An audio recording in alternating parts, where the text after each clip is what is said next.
In a small village surrounded by misty hills, a boy named Aki lived with his grandfather, a quiet man known for his wisdom. Aki often struggled with his emotions, one moment filled with kindness, the next consumed by anger.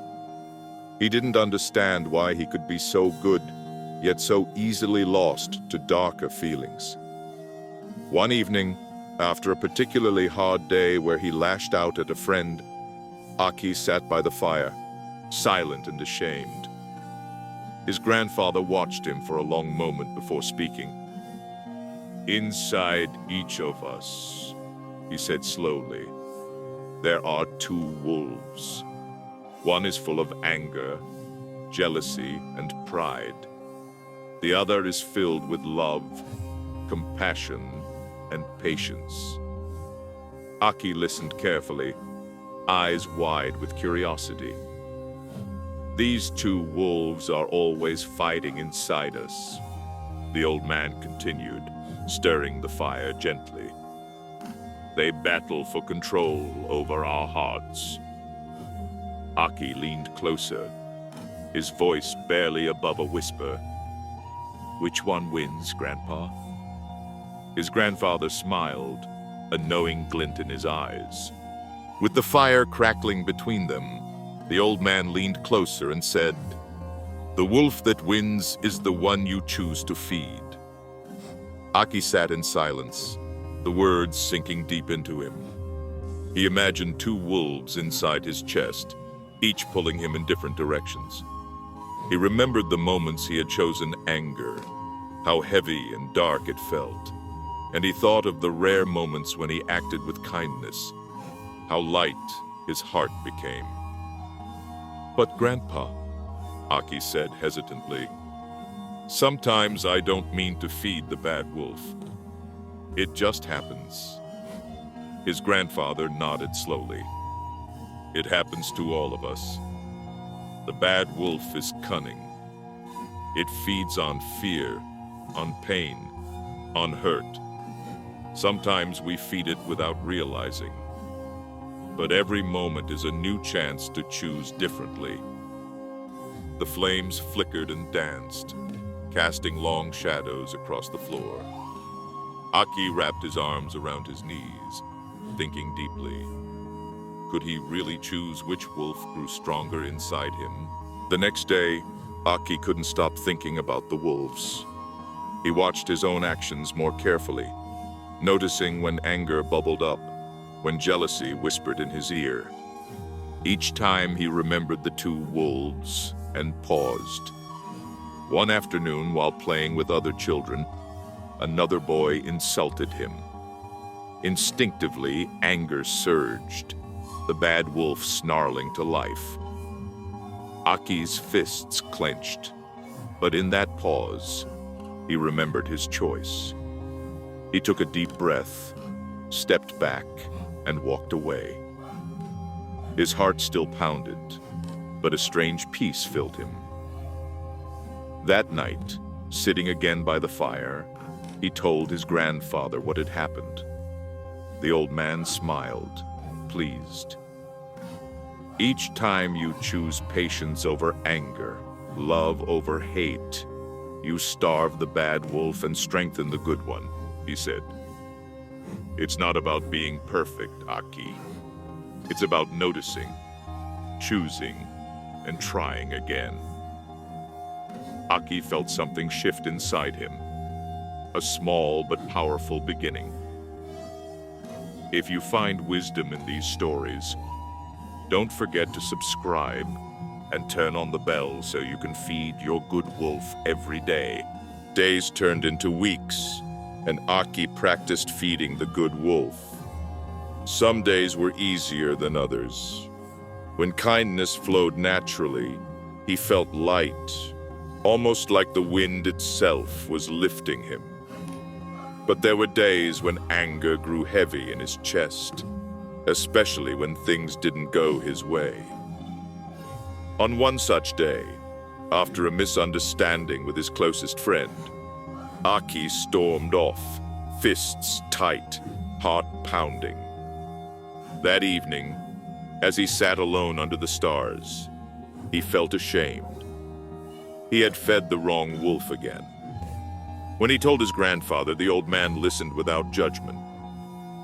"Feeding the bad wolf once does not make you bad," he said. "It only reminds you to choose again tomorrow."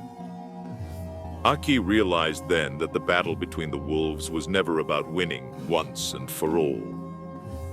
It was about choosing again and again, with courage and awareness. The important thing wasn't to be perfect. It was to keep coming back to the right choice. And one evening, as autumn leaves drifted down from the trees, Aki sat by the riverbank, tossing small stones into the water. His grandfather joined him, sitting in silence for a while before speaking. "Tell me, Aki," he said gently, "which wolf did you feed today?" Aki thought back through his day. He remembered moments of impatience, but also times when he had chosen to be gentle. "Both," he admitted quietly. His grandfather chuckled, the sound deep and warm. "That's the truth for all of us," he said.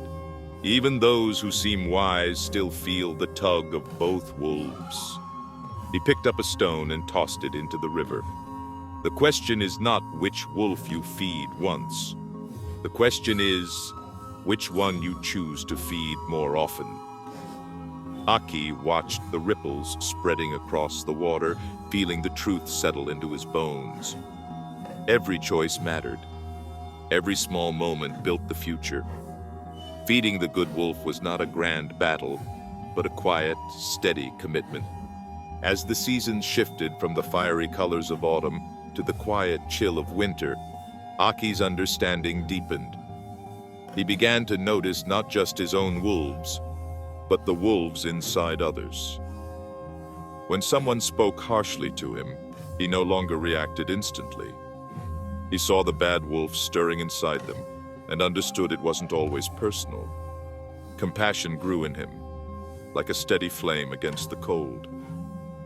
One afternoon, when a younger boy from the village ruined Aki's handmade kite by accident, the bad wolf in Aki growled fiercely inside. His fists clenched, his face burned. But he paused, closed his eyes, and chose differently. Instead of shouting, he knelt beside the boy and helped fix what could be saved. The boy's eyes widened in surprise and gratitude. In that moment, Aki realized something important. The wolf you feed doesn't just shape you. It shapes the world around you. Each choice was not only for himself, but for everyone his life touched. Winter deepened, and the village slowed under heavy blankets of snow. Aki spent many evenings by the fire, reflecting on his journey. He realized that feeding the good wolf was not always dramatic. It was often hidden in small choices, the patience to listen instead of argue, the courage to forgive instead of resent, the kindness to help without expecting anything in return. These small victories wove themselves quietly into his character, shaping a strength that no one could see but everyone could feel. One evening, his grandfather placed a hand on Aki's shoulder. "You have grown," he said simply. "Not because the bad wolf disappeared. It never will. But because you have learned to lead with the better one." Aki smiled, understanding at last that the battle inside him would never fully end. And that was not a failure. It was a lifelong dance of awareness, choice, and patience. And every day he chose, he grew stronger. Spring returned, melting the snow and waking the earth. One morning, as the first blossoms appeared, Aki stood on a hill overlooking the village. The river shimmered in the sunlight. Children laughed in the distance, and life pulsed with quiet beauty. He thought about the two wolves still living inside him, still whispering, still tugging at his heart. But now, he no longer feared the bad wolf. He simply chose, again and again, to feed the one that brought him peace, kindness, and strength. Life would always offer moments of anger, jealousy, fear. But Aki knew now that power didn't lie in never feeling them. It lay in choosing not to serve them. As the breeze brushed against his face, he closed his eyes and breathed deeply, feeling at home within himself. And somewhere deep inside, the good wolf smiled. As you walk your own path, ask yourself, which wolf are you feeding today?